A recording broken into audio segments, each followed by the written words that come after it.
Hi hello నమస్తే welcome to ABN Andhra Jyothi. ఈ మధ్యకాలంలో కొత్త కథలు, డిఫరెంట్ కాన్సెప్ట్తో వచ్చే కథల్ని ప్రేక్షకులు ఎంత చక్కగా ఆదరిస్తున్నారో ప్రత్యేకంగా చెప్పనక్కర్లేదు. సో ఇలాంటి ఒక బ్యూటిఫుల్ కథతో మన ముందుకు వస్తున్నారు మ్యూజిక్ షాప్ మూర్తి. అండ్ ఈ మూవీలో కీ రోల్లో యాక్ట్ చేసిన అజయ్ ఘోష్ గారు అండ్ చాంద్ని గారు మనతో పాటు ఉన్నారు. సో మూవీకి సంబంధించి ఎన్నో విషయాలు మనం తెలుసుకోబోతున్నాం right now. So let me welcome them. Hi, నమస్తే, ఎలా ఉన్నారు? బాగున్నాం. అసలు అజయ్ ఘోష్ గారు, as I'll start from him. మిమ్మల్ని ఇలాంటి ఒక డిఫరెంట్ లుక్లో చూడడం మా అందరికీ చాలా హ్యాపీగా ఉంది. ఎందుకంటే ఇన్ని రోజులు మీరు చాలా చాలా డిఫరెంట్ క్యారెక్టర్స్ ప్లే చేశారు. బట్ ఇదైతే చాలా చక్కగా ఒక రిఫ్రెషింగ్ లుక్గా అనిపిస్తుంది. సమ్మర్లో ఇలాంటి ఒక డిఫరెంట్ అని చెప్పలేను, కానీ రొటీన్ కాన్సెప్టే, బట్ ది స్టోరీ చాలా డెప్త్గా ఉంది, చాలా ఇన్స్పిరేషనల్గా, మోటివేషనల్గా అనిపిస్తుంది. సో అసలు ఈ గెటప్లో మిమ్మల్ని మీరు చూసుకున్నప్పుడు మీకు ఎలా కొన్ని సినిమాలు చూస్తుంటాం అండి, తమిళ్లో కానీ మలయాళంలో కానీ తెలుగు విషయానికి వస్తే ఆడవారి మాటలకు అర్థాలు వేరు, అదేనా సినిమా వెంకటేష్ గారు. దాంట్లో కోట శ్రీనివాసరావు గారు వాళ్ళ నాన్నగారు క్యారెక్టర్ చేస్తాడు. నాకు భలే ఇష్టం ఉండదు. సో అట్లాంటి క్యారెక్టర్లు నేనైతే ఎట్లా చేయగలను అనేది ఒక ఆలోచన ఉండింది నాకు. సో నాకు ఈ క్యారెక్టర్ దొరకడం, ఇద్దరు ఆడపిల్లల తండ్రిగా, నాకు మారుతి గారు మంచి రోజులు వచ్చాయని చెప్పి ఒక సినిమా చేశారు. దాంట్లో సెకండ్ వేవ్ టైంలో దాంట్లో ఒక తండ్రి ఒక అల్లారు ముద్దుగా పెంచుకున్న ఆడపిల్ల, కింద పెడితే చేమ ఎత్తుకెళ్ళిద్దామో, పైన పెడితే కాకి ఎత్తుకెళ్ళిద్దామో అని అల్లారు ముద్దుగా పెంచుకున్న ఒక ఆడపిల్లని ఎవడో ప్రేమించేసి ఇచ్చేసేస్తాడేమో, ఆడెట్లా చూసుకోడో, సరిగా చూసుకుంటాడో లేదో అని చెప్పేసి భయపడతా అంత ప్రేమించిన పిల్లల్ని ఒకడు నిజంగా ప్రేమలో పడిన తర్వాత వాడు పడిన నరకం, వాళ్ళమ్మ. అద్భుతమైన సినిమా అది అసలు ఆ టైంలో. ఆ తర్వాత నాకు నేనుగా ఎంతో ఇష్టంగా, అంటే ఇట్లాంటి క్యారెక్టర్లు చేయాలని నాకు ఒక ఆలోచన ఉంది. దొరికిన అద్భుతమైన అవకాశం ఇది నాకు. సుకుమార్ గారు పుష్పాలు అజయ్ ఘోష్ అంటే ఏంటో చూపించాడు, తీసుకెళ్ళి అక్కడ పెట్టాడు. అట్లాంటి అజయ్ ఘోష్, అట్లాంటి కొండారెడ్డి, అట్లాంటి మూర్తి క్యారెక్టర్ కూడా చేయగలడు అని చూపించడానికి పాలడుగు శివ డైరెక్టర్ చేసిన ప్రయత్నం ఒక అద్భుతమైన కథ. నాకెంతో నచ్చిన క్యారెక్టర్ కూడా. ఎంతో నచ్చిన కథ, కానీ మీరు ఎందుకు 2 years టైం తీసుకున్నారు ఈ మూవీ ఓకే చేయడానికి? ఎందుకంటే అప్పుడు నేను ఇదే పాజిటివ్ వచ్చి ఉంది నాకు. ప్లస్ నేను ఒకటే ఆలోచిస్తాను, ఇప్పుడు కూడా చాలామంది నా స్నేహితులు కానీ తెలిసిన వాళ్ళు కానీ వీళ్ళందరూ కూడా, ఒరేయ్ సినిమా చేద్దాంరా, పెడదాంరా, ఎంతో కొంత పెడదాం, 2-3 కోట్లు అయిపోద్ది కదా. నేను ఒకటే చెబుతా, మీరు పెట్టాలనుకుంటే ఓకే చేద్దాం, పైసా రాదు వెనక్కి రాదు, అట్లయితేనే రండి. అంటే ఇక్కడ పరిస్థితులు వాళ్ళకి తెలియవు. ఏదో మనం కూడా సినిమా చేద్దాం, ఘోషగాడు ఉన్నాడు, డబ్బులు వస్తాయి కదా కాసిన అనుకుంటాం. మనకంత వ్యాపారం తెలియదు. ఇక్కడ అంతా కొంచెం ఇబ్బందికరంగా ఉంటుంది. థియేటర్స్ కానీ ఇవన్నీ కానీ అంత ఇది లేదు. నేను ఓపెన్గా చెప్పేస్తా, నా పెట్టి ఒరే నువ్వు కొంచెం ఇదిగా ఉండవు కదా, నువ్వు మెయిన్ క్యారెక్టర్, ఒక మంచి కథ, మనకు ఉండే కదా కథలు. ఎందుకంటే మా సర్కిల్లో చాలామంది కథకులు ఉన్నారు, రచయితలు ఉన్నారు, జనానికి సంబంధించిన, సమకాలీన సమాజానికి సంబంధించిన, జాతులకు సంబంధించి అద్భుతమైన కథలు ఉన్నాయి. చేద్దాం ఒకటి ఏదైనా అంటుంటారు. ఇప్పటికి కూడా ఆల్రెడీ 2 కథలు రెడీగా ఉన్నాయి. నేనే ఆపుతున్నా, ఎవడదైనా రూపాయే. మీరు 2 కోట్లు 3 కోట్లు పోయినాయి అనుకుని వస్తారా, రండి చేద్దాం.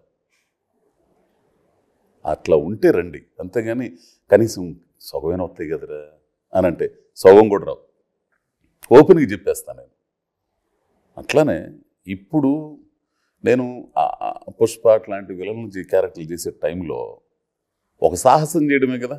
నిజంగానే ఆ కుర్రడు అమెరికా నుంచి వచ్చి కాసిన డబ్బులు సంపాదించుకొని, ఆ హర్ష గారు, రంగారావు గారు ఉద్యోగాలు చేసుకుంటా కాసిన డబ్బులు సంపాదించుకొని వచ్చి ఆ కథని మెయిన్ క్యారెక్టర్ మిమ్మల్ని పెడతామండి అని అంటే ఏంది, అప్పటికి ఇంకా ఇంత పాపులర్ రాలేదుగా నాకు. నేను అమ్మయ్య నన్ను పెట్టేస్తానంట, నేను ఇదవుతానంట, సరే చేసేద్దాం అంటే అంతకంటే ఆత్మవంచన ఇంకోటి ఉండదండి. ఓపెన్గా చెప్పేసాను నేను. ఎందుకు పెడతారు స్వామి, ఇందాక ఒక ఆమె అడిగింది నన్ను, యాంకర్ గారు, ఎందుకు చూడాలండి మిమ్మల్ని, మీరు 200 రూపాయలు పెట్టి మేము నన్ను చూడడం కాదు, కథను చూడండి, కథను చూసి కథను నమ్మిరండి, సినిమాని నమ్మిరండి, మీకు మీ జీవితం కనపడింది. ఆ క్యారెక్టర్లో మిమ్మల్ని మీరు గుర్తించుకోగలుగుతారు, ఐడెంటిఫై చేసుకోగలుగుతారు. ఇట్లాంటిది ఈ సినిమా అనుకున్నప్పుడు ఆయన నా మీద పెడతానన్నప్పుడు ఆలోచించి, ఎందుకు నా మీద అంత డబ్బు పెట్టడం, మళ్ళీ ఇబ్బంది పడతారు కదా, రాకపోతే ఇబ్బంది పడతారు, చాలా ఇది కదా, నేను మెయిన్ క్యారెక్టర్ అవ్వడం ఏంటి, ఆలోచించండి అని చెప్పేసి 1 సంవత్సరం అసలు ముందర నిరుత్సాహపరచడానికి మాట్లాడా. కానీ అతను పట్టుదల వదలకుండా, అతనికి ఒక విజన్ ఉందండి. డైరెక్టర్ శివ గారిని టెస్ట్ చేశారు అంతేనా? ఒక రకంగా టెస్ట్ చేశారు. ఒక రకంగా టెస్ట్ అంటే టెస్ట్, ఒక రకంగా నా బాధ్యత అండి చూడడం కూడా. ఏంది చెప్పేసి, నువ్వు ఇదిగా ఉంటే నువ్వు ఆలోచన అంటే డైరెక్టర్ అంటేనే విజన్ అండి. 24 క్రాఫ్ట్ని సమన్వయం చేసుకుంటా అతను ఒక్కడు కన్న కళ 24 క్రాఫ్ట్ని సమన్వయం చేసుకొని 1,00,00,000 మంది తీసేయండి, 1,00,000 మంది తీసేయండి, 1,000 మంది అయినా సరే, లేదు 500 మంది అయినా సరే, లేదు 100 మంది అయినా సరే, వాళ్ళ పనులు మానుకొని టిక్కెట్ పెట్టి కొనుక్కొని చూసి ఆహా అనాలంటే ఎంత వేదన చెందాలంటే డైరెక్టర్ని ఇవ్వడం మామూలు విషయం. డైరెక్టర్ అంటే ఏదో మానిటర్ ఉందిలే చూసేసి యాక్షన్ కట్ అని చెప్పడమా? ఒక డైరెక్టర్ పడే వేదన ఎంత ఉంటుందో అర్థం చేసుకున్నాడు తెలిసింది. నేను డైరెక్షన్ ఫీల్డ్ నుంచి వచ్చినాడు కాబట్టి నిద్రలేని రాత్రులు ఎన్ని గడిపి ఆ కథ మైండ్ షార్ట్ బై షార్ట్ 3 పేజీలు కథ రాస్తే మనం ఒక 2-3 షాట్లు చూపించాలా? ఎంత వేదన చెందుతాడు. అతను ఇంకా అదే పొజిషన్లో ఉన్నాడు. ఖచ్చితంగా ఇదండి, నేను కథను నమ్మాను, మీరు చేస్తే బాగుంటుందని అదే పాయింట్ మీద ఉన్నాడు ఆ 2.5 సంవత్సర కాలంలో. సర్లే ఎరువులాగా ఉన్నాడు, కానీ చేయను చేద్దాంలే కానీ అబ్బా అని చెప్పేసి దిగిన తర్వాత అతని వర్క్ స్టైల్ ఉంటుంది కదా, ప్రతి ఒక్కరికి ఒక్కరిది ఒక్కో స్టైలు. పూరి గారు నవ్వుతాను, జోకులేస్తాను, టకటక్ కానీ ఇచ్చేస్తాడు. ఎందుకంటే ఆయన మొత్తం సినిమా మొత్తం ఇక్కడ ఉంటుంది కాబట్టి. ఏంది త్రివిక్రమ్ శ్రీనివాసరావు గారు కానీ వీళ్ళు కానీ పెద్ద పెద్ద వాళ్ళందరూ వాళ్ళ జ్ఞానులు అంతే. వాళ్ళకి సినిమా మొత్తం ఇక్కడ ఉంది కాబట్టి చూపించేస్తుంటారు. కొత్తగా వచ్చినాడు అది తప్పన ఎంత ఉంటుంది షార్ట్ చేయటానికి. ఒక షాట్ పెట్టిన తర్వాత మళ్ళీ ఇంకోసారి తీస్తాం, అటు నుంచి ఇటు నుంచి. నాకు ఇసుగుటి ఏందా స్వామి, ఎన్నిసార్లు తీస్తావు, తీసిందే తీసే ఎన్నిసార్లు తీస్తాడు. లేదండి ఫస్ట్ టైం కదా, కొంచెం చేసుకుంటే బాగుంటుంది, కొంచెం ఇది అవ్వాలి. నేను చాలాసార్లు ఇసుక్కున్నాను, కోపడ్డాను, తిట్టాను కూడా. ఆ పిల్లోడు ఎక్కడ కూడా కొంచెం అతని దాటి అతను గీసుకున్న గీటు దాటి రాలేదండి. ఇప్పటికి చెప్తున్నా, నిజాయితీ చెప్తున్నా. ఇప్పుడు కూడా సినిమా ఈ టైం రిలీజ్ చేసుకునే టైం కూడా ఆ కుర్రోడు పడుతున్న కష్టం, ఆ కుర్రోడు రిలీజ్ చేయడానికి ఆ సినిమాని, ఇది మంచి సినిమా, దీన్ని ఎందుకు మనం జనం దగ్గర తీసుకెళ్ళకూడదు, నాకు ఒక ఫీల్ ఉందండి, ఆ సినిమాని నేను మంచి సినిమా చేశానని ఇది ఉంది, జనం దగ్గర చూడాలి, జనం చూడాలి సార్ ఈ సినిమా అనే ఫీల్తో ఎంతో ఖర్చు పెట్టుకొని వాళ్ళు ఉద్యోగాలు చేసుకుంటూ సంపాదించుకున్న డబ్బుని ఖర్చు పెట్టి చేస్తున్నారు. సో ఇవన్నీ చేసుకుని అట్లాంటి మనస్తత్వం ఉన్నవాడిని చూసిన తర్వాత లొకేషన్లో అమ్మని అమ్మయుడు మామూలుడు కదా. అప్పటి నుంచి ఇప్పటి వరకు కూడా ఇప్పటి వరకు కూడా అతను అదే దానిలో ఉన్నాడు, అదే స్టాండ్లో ఉన్నాడు అతను. అతను చూసి నేను నేర్చుకున్నా. ఇప్పుడు ఇంతగా ప్రమోషన్ చేసి నేను అటు నుంచి చేస్తాను అన్నీ, ఆ రీల్స్ అని అయ్యని ఈ అమ్మాయి కొంచెం ఇదిగా ఉన్నా కానీ అమ్మాయి కష్టపడి చేస్తుంది, నేను ఎక్కడో ఉన్నా కానీ పరిగెత్తుకుంటూ చేస్తున్నామంటే దీన్ని ఎట్టయినా జనంలోకి తీసుకెళ్ళాలి ఏంది. సో అది చూసి ఇదవడం. ఒక డైరెక్టర్ గురించి ఇంత డెప్త్గా మీరు చెప్పడం నేను ఫస్ట్ టైం, అంటే ఎవరైనా చెప్పడం మీ దగ్గర వినడం అనేది చాలా చక్కగా అనిపిస్తుంది. మీరు ఎంత చక్కగా అర్థం చేసుకున్నారు శివాని అనేది అర్థమవుతుందండి. చాలా బాగా చెప్పారు. అసలు లేదండి, డైరెక్టర్ అంటే మామూలు విషయం కాదండి, మామూలు విషయం కాదు. అందుకే నా మీద నేనంటే కొంతమందికి ఇబ్బంది కనబడుతుంది. కుర్రోళ్ళు కొంతమంది కథలు చేయడానికి వస్తుంటారు, చెబుతుంటారు, ఓకే బాగుంది, తీరా సెట్స్కి పోయిన తర్వాత ఆడేం చేస్తున్నాడు ఆడికి తెలియట్లో కొన్ని సందర్భాల్లో. ఇప్పుడు కథ అయితే చెప్పచ్చు, మామూలు నేను చెబుతాను, మీరు చెబుతారు, ఆ కథను తెర మీద చూపించాలా, స్క్రీన్ ప్లే, ఆ క్యారెక్టర్లు అవన్నీ కనపడాలా, లొకేషన్ కథ చెప్పిద్ది, లైటింగ్ కథ చెప్పిద్ది, క్యారెక్టర్లు వేసుకున్న డ్రెస్సులు, ఎంత వేదనండి వాడు. అసలు డైరెక్టర్ అనేవాడు మామూలు విషయం ఏంటంటే. అండ్ ఈ ట్రైలర్లో ఒకటి చాలా బాగా అందరికీ నచ్చిన విషయం ఏంటంటే ఒక డైలాగ్, మనం సంపాదించేటివన్నీ కూడా ఆస్తులు కాదు జ్ఞాపకాలు అవ్వచ్చు కదా అని. సో మీరు మీ లైఫ్లో సంపాదించిన ఆ జ్ఞాపకాలు ఏంటో మాకోసం చెప్తారా? కొన్ని గుర్తు ఉంటే. పూరి జగన్నాథ్ గారు సినిమా చేయటం ఒక అద్భుతమైన జ్ఞాపకం. దేవాకట్ట ప్రస్థానం చేయటం ఒక అద్భుతమైన జ్ఞాపకం. పూరి జగన్నాథ్ గారు జ్యోతిలక్ష్మి ఒక జ్ఞాపకం. వెట్రిమారన్ గారి తమిళ సినిమా విచారణి 2016 ఆస్కార్కి వెళ్ళింది, అదొక జ్ఞాపకం. వీటికి మించి నన్ను ఎక్కడో తీసుకెళ్ళిపెట్టి నువ్వు ఇది కాదు ఇదని చెప్పి నా జీవితంలో నేర్చుకునే విధంగా నేను ఏంటో, నా గమ్యం ఏంటో నిర్దేశించి చూపించి, ఏం చెప్పాలో కూడా అర్థం కాదండి నాకు. అతని గురించి ఏం చెప్పాలో కూడా అర్థం కాదు. సుకుమార్ ఎక్కడ తీసుకెళ్ళి పెట్టాడు, నువ్వే చేయగలవు, నువ్వే చేస్తావు అని నాతో అంటే అది మామూలు విషయం కదా. అది ఎంత, ఇక నేను చచ్చే వరకు అదొక అది అద్భుతమైన జ్ఞాపకం అంతే నాకు. అసలు అది చాలు లైఫ్గా అనిపిస్తుంది ఒక్కో టైంలో. ఆ తర్వాత త్రివిక్రమ్ శ్రీనివాస్తో గడిపిన ఒక 4-5 రోజులు, 4-5 రోజులు షూటింగ్లో ఆయనతో గడిపి 4 రోజులు, ఒక 5-6 రోజులు షూటింగ్లో ఆయనతో మాట్లాడుకున్న రోజులు అయ్యొక అద్భుతాలు. ఎన్ని అద్భుతాలండి. నాకు నిజంగా నేను ఎంతో రుణపడి ఉన్నానండి ఇండస్ట్రీకి. జ్ఞాపకాలు విని నేను ఎమోషనల్ అవుతున్నాను. చాలా బాగుందండి, చాలా బాగుంది మీ memories. Chandini, are you here? Okay, so చాలా మెచ్యూర్డ్ లుక్ మీది చూస్తున్నాను ఇక్కడ, అంటే పోస్టర్లో చాలా మెచ్యూర్డ్గా కనిపిస్తున్నారు. సో ఎంటైర్ మూవీలో మీరు ఎట్లా, మీ క్యారెక్టరైజేషన్ ఏ విధంగా ఉండబోతుంది? ఫస్ట్ ఆఫ్ ఆల్ మన తెలుగు అమ్మాయిలు ఎవరైతే అప్కమింగ్ రావాలనుకుంటున్నారు ఇండస్ట్రీకి, వాళ్ళందరికీ మీరు పెద్ద ఇన్స్పిరేషన్ అనే చెప్పాలి. ఇన్ఫర్మేషన్ కూడా తెలిసిన ఆవిడ గురించి సమాచారం మామూలు విషయం కాదుగా. ఆ సమాచారం ఇన్స్పిరేషన్ అయింది. So you started from scratch actually, that's a very great point. So దీని గురించి కూడా మనం మాట్లాడదాం. బట్ ఫస్ట్ ఈ మూవీలో మీ క్యారెక్టరైజేషన్ ఎలా ఉండబోతుంది, దాని గురించి. చాలా రిబెలియస్ క్యారెక్టర్ అండి. ఈ పోస్టర్ చూసి మోసపోవద్దు. ఈ పోస్టర్ డిజైన్ చేయడం కూడా భలే చేశారు. నేను ఇట్లా అంటాం, ఆ అమ్మాయి అక్కడ ఉంటాం, యాక్చువల్లీ కంప్లీట్ ఆపోజిట్ గా ఉంది అసలు. నిజంగా ఎలాంటి జర్నీ అయిపోయింది అసలు. అసలు ఇప్పుడు అబ్జర్వ్ చేసినట్టున్నారు. ఒక ఆవిడ అన్నారు అనమాట, చాలా పద్ధతిగా ట్రెడిషనల్ గా తెలుగు. బట్ యాక్చువల్లీ నా క్యారెక్టర్ కొంచెం రిబెలియస్ గా, కొంచెం ఎందుకు ఉండకూడదు, అలాగే ఎందుకు చేయాలి అనే కైండ్ ఆఫ్ క్యారెక్టర్, కొంచెం ఫంకీ క్యారెక్టర్. సో క్వశ్చన్ ఏంటండి, నేనే మర్చిపోతుంది.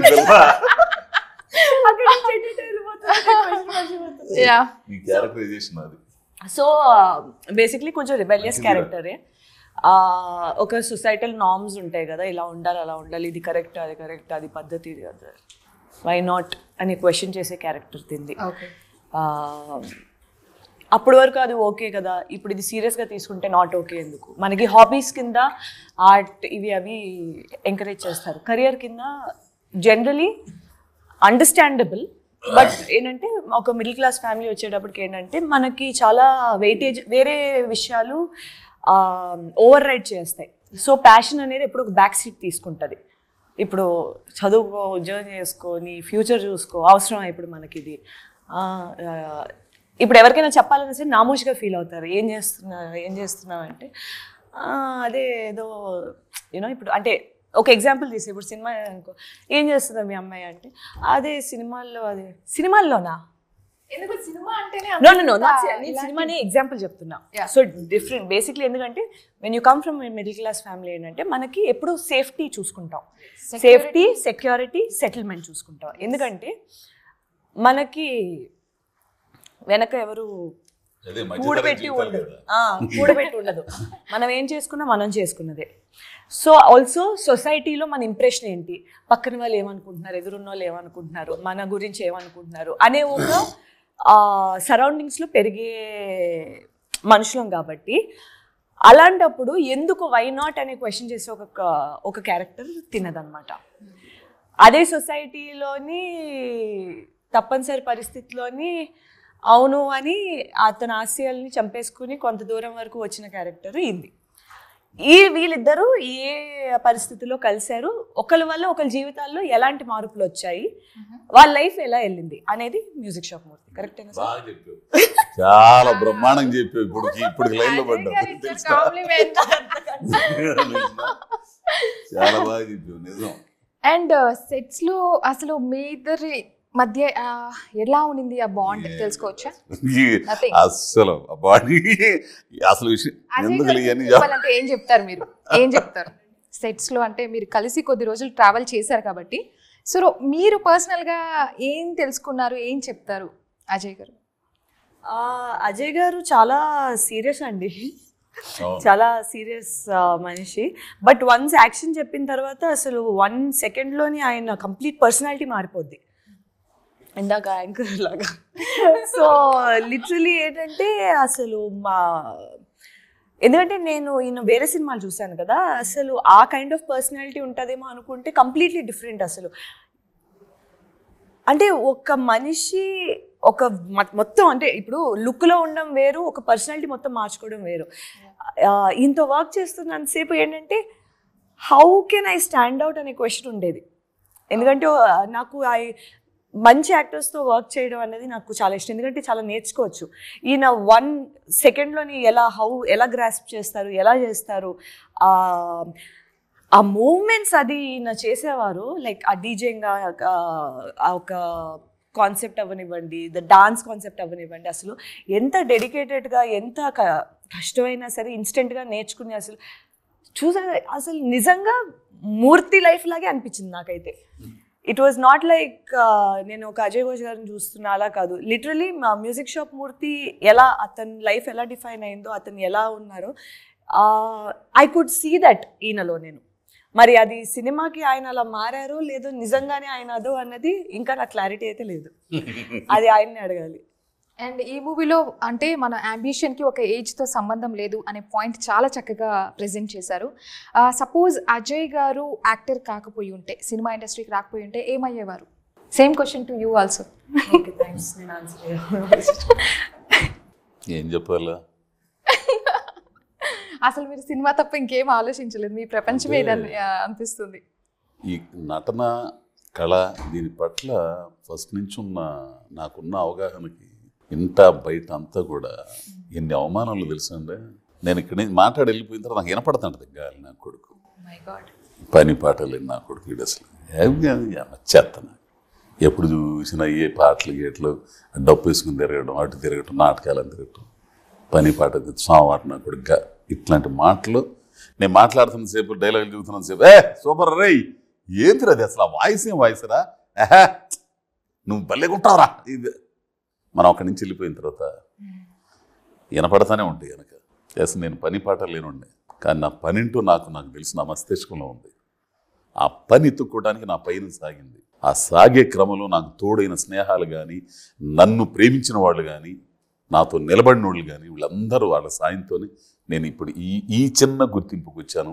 ఈ గుర్తింపుకు వచ్చిన తర్వాత ఆ వాళ్ళే మళ్ళా అమ్మా తెలుసు వాడు ఎప్పుడో అనుకున్నాం వాడు మామూలుగా ఆడంతేలే. అసలు ఫస్ట్లో కూడా అట్టనే ఉండేవాడు అసలు.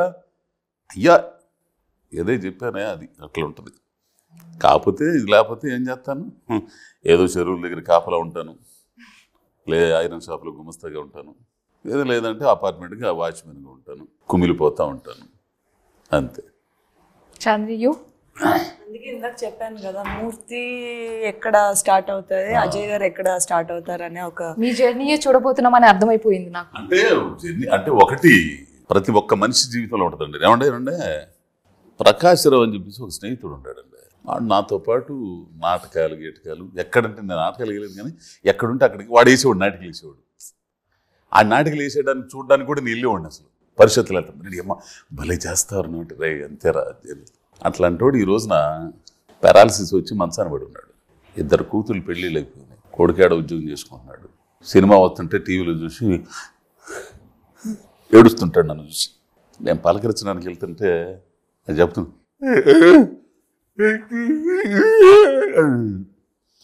సినిమా చూశాను రాత్రి అని వాడిని చూసి నేను ఏడుస్తా.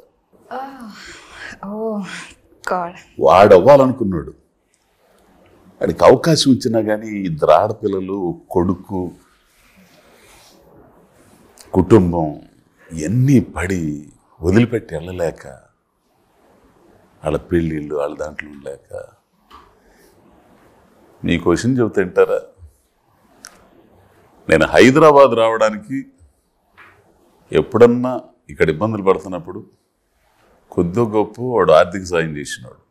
500, 1000 రూపాయలు ఉంచుకో అవసరం రే నీకు అవసరం కదా లేదు నాకు అక్కడ చాలా ఇబ్బందులు ఉంటాయిరా నేనంటే అయిపోయాను రా. వాడి దీంట్లో ఏం కనపడింది తెలిసినా నేను సాధించలేకపోయాను, నేను వెనక్కి ఉండిపోయాను రా. నువ్వు గెలిచావరా, నువ్వు ధైర్యం చేసి వెళ్ళిపోయావు, గెలిచావు. నిన్ను చూసి నేను సంతోషపడతాడు మాట్లాడలేక. అట్లా ఎవరికి రాకూడదండి. అది జీవిత చరమాంకంలో నరకం అనిపిస్తారు తెలిసిన. ఎదురేది ఓడిపోయి చచ్చిపోయిన పర్లే తెలిసిన. అట్లాంటి డేరింగ్ స్టెప్ తీసుకున్నాడు కాబట్టి మూర్తి ఎక్కడో ఉంటాడు సినిమాలో. ఈ సినిమా ద్వారా ఏం చెప్పామంటే జీవితంలో నిజంగా అంతరాత్మ సాక్షిగా నీ ఆశయం కరెక్ట్ అనుకుని నువ్వు దాంట్లో నెగ్గగలవన్న ఆత్మస్థైర్యం నీకుంటే పోరాడు. ఎట్లాంటి పరిస్థితులు అన్నా రాని పిల్లం ఇస్తిరి బయట కొడితే పో బయటికి వెళ్ళిపా ఎవడరు నువ్వు అసలు. 2 కూతుళ్ళు ముందు, బావమరుది ముందు, అటుంటోడి పైన మొదలైతే కసి ఉంటే నరనరాన కసి ఉంటే ఎక్కడికి వెళ్తాడనేది సినిమా. చాలా విషయాలు తెలియజేశారండి. I'm so glad to meet you both. Seriously మీ జర్నీ, మీ మెమరీస్, మూవీకి సంబంధించి ఎన్నో విషయాలు తెలియజేశారు. మనిషి ఒక అద్భుతమైందండి మనిషి జన్మ.